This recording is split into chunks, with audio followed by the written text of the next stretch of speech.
Minister of Foreign Affairs of India. And now I'd like to give the floor to His Excellency Ramtane Lamamra, the Minister of State and Minister for Foreign Affairs and Internal Cooperation of Algeria.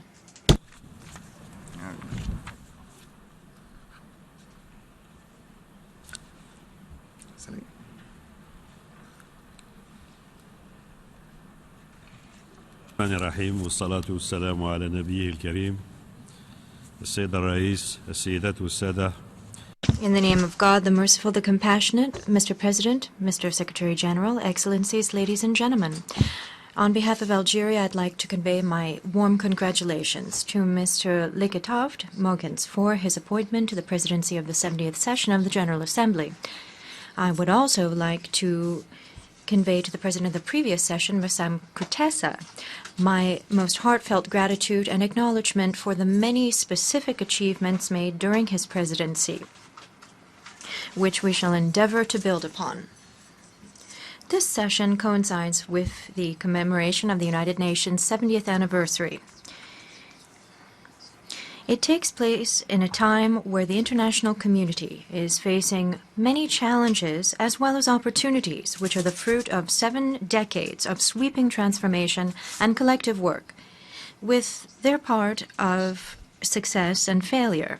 Success and, or rather peace and stability have been restored in many regions of the world, once ravaged by destructive wars, where people have broken free from colonialism in Africa,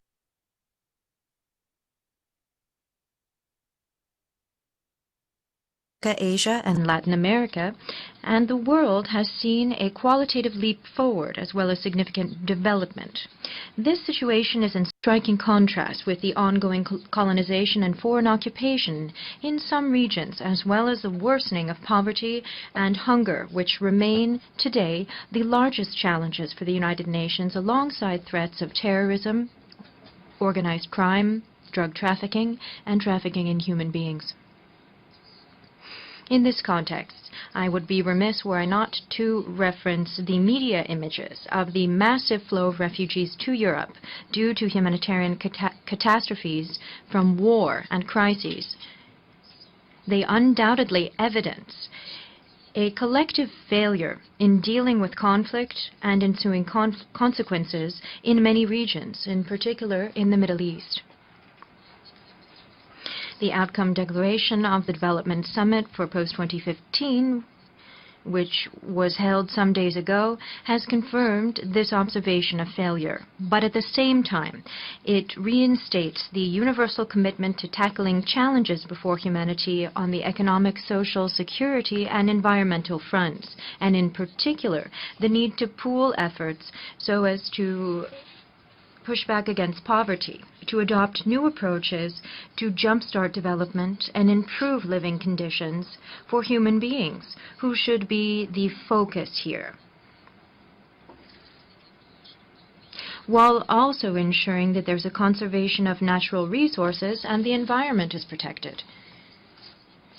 From this podium and during this watershed moment, Algeria would like to reiterate the primacy of the purposes and principles of the United Nations Charter. We'd also like to reiterate our determination to continue work so as to ensure the victory of values which bring us together and which make the United Nations a mirror for the concerns of the people across the world, their ambitions, their hopes.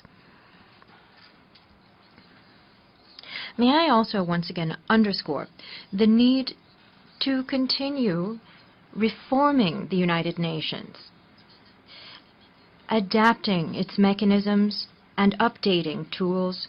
This will allow our organization to carry out its mission more efficiently.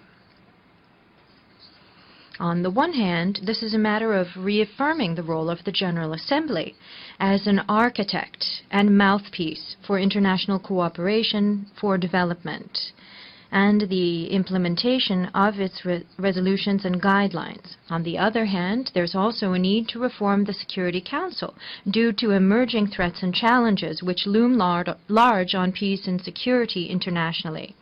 This principal body no longer reflects the composition of the international community. in particular the African continent. President, Algeria participates in this historic session at a time where we have achieved ahead of time the majority of Millennium Development Goals adopted during the summit of the year 2000, and thus has been recognized by the United Nations due to the program of the President of the Republic, His Excellency Mr. Abdelaziz Bouteflika. We have carried out a far-reaching development policy so as to relaunch economic growth and provide for social needs for all citizens. At the same time, we continue to shore up the rule of law, independence of the judiciary, freedom of expression, as well as equal opportunity for men and women. Due to our central location in the Maghreb and the Sahel, and guided by the principles of our foreign policy, our countries continue to work for peace, security, and agreement with our immediate neighbors, and has provided political and economic support to said neighbors so as to strengthen integration in the Maghreb and in Africa, convinced that this is an investment in the future for all, and will forge peace and stability regionally and internationally. This is reflected in the approach of the international mediation team in Mali, headed by Algeria, which led to the conclusion of a global agreement for peace and national reconciliation. We would encourage all signatories of this agreement, and more broadly speaking, all political and social forces in Mali. We call upon the international community, in particular donor countries, to endorse this process and to support it politically and financially.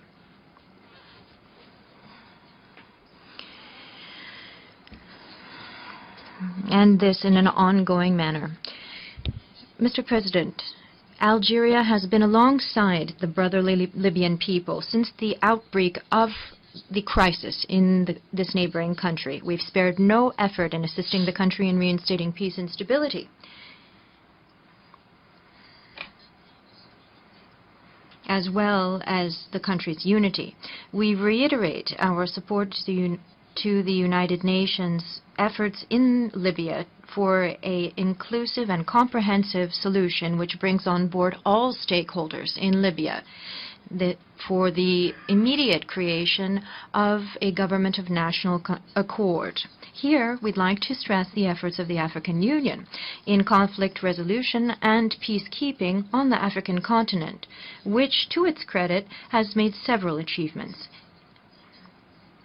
Indeed, the continent accounts for more than 45% of peacekeeping staff across the globe. I'd like to recall that the last African summit in Johannesburg saw the taking of important decisions expressing the desire of people and countries of the continent to work for African solutions to African problems. Mr. President, in Western Sahara, and after 25 years of a ceasefire between the two parties to the conflict, the Kingdom of Morocco and the Polisario, and the adoption of the UNAU peace plan, the Sahrawi people continue to be subject to occupation and hardships. Back and forth, as well as attempts to duck responsibilities, have continued and have stopped a solution to the conflict being found. This conflict now threatens the credibility of the United Nations or undermines it. Algeria firmly supports the right of the Saharan people to define its future in all freedom. We appreciate the efforts of the Secretary General and his personal envoy, Christopher Ross. These efforts are ongoing. We call upon the organization to set a final date for the holding of a referendum pursuant to relevant resolutions of the General Assembly and the Security Council. This was explicitly requested by the Summit of the African Union.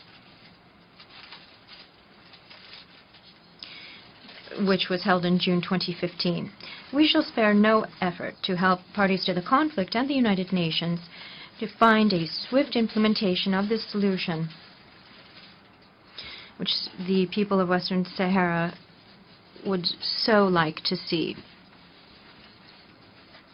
as well as would other peoples of the Maghreb.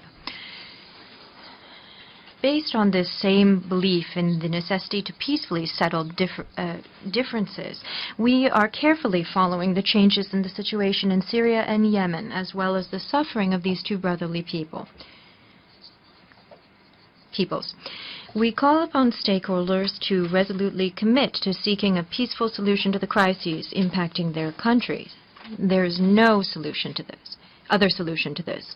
Sir, we are pleased to note the growing awareness about the need to combat international terrorism and deal with its root causes. This is why we call for comprehensive approaches to combat transborder organized crime, including trafficking in human beings and in narcotics. We call for a cutting off of supplies to terrorist groups, in particular, with the prohibition of the payment of ransom. In this context, Algeria organized recently an international conference on de-radicalization. The recommendations here emphasize the imperative need to promote the values of tolerance and moderation. Mr. President, Algeria has paid a high price to regain its sovereignty and join the family of nations. We thus duly appreciate the heroic combat of the Palestinian people to regain its national rights. We share the Palestinian people's hopes at a time where the Palestinian flag flies at the United Nations headquarters for the first time. This is a symbolic victory. It is one which comes after the international recognition of the State of Palestine. It is a support to a fair and definitive solution to the matter of Palestine, guaranteeing the creation of a sovereign state with East Jerusalem as its capital. Mr. President, understanding the importance of the issue of climate change and its fallout on the economic, social, and environmental fronts, and even political and security ones, we express the hope that the results of COP21 in Paris in the near future will find solutions commensurate with the environmental challenges. These challenges now jeopardize entire regions and countries, as well as life on Earth. Sir, I would also like to note that evidently, in spite of achievements we have collectively made within the United Nations and beyond, the instruments and procedures established by the Founding Fathers for 7 decades have become outdated and are no longer reflective of the aspirations of peoples, the world population now exceeding 7 billion. In other words, the new challenges generated by globalization and the upheavals and transformations affecting international relations for decades force us towards bold reform, one which can bestow credibility and necessary transparency on the international system of cooperation. The marking of anniversaries of institutions, just like people's birthdays, are appropriate occasions for introspection and new projects. And thus, we hearken back to the historic results of the 29th session of our August Assembly in 1974 under the presidency of Mr. Abdelaziz Bouteflika on South Africa, Palestine, and the new international economic order.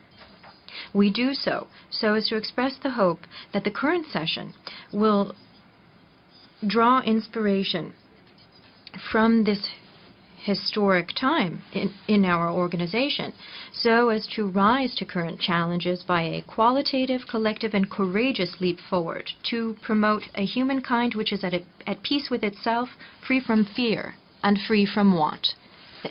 Thank you very much. May God's peace be upon you. Je remercie le... I thank the Minister of State and Foreign Minister and Minister of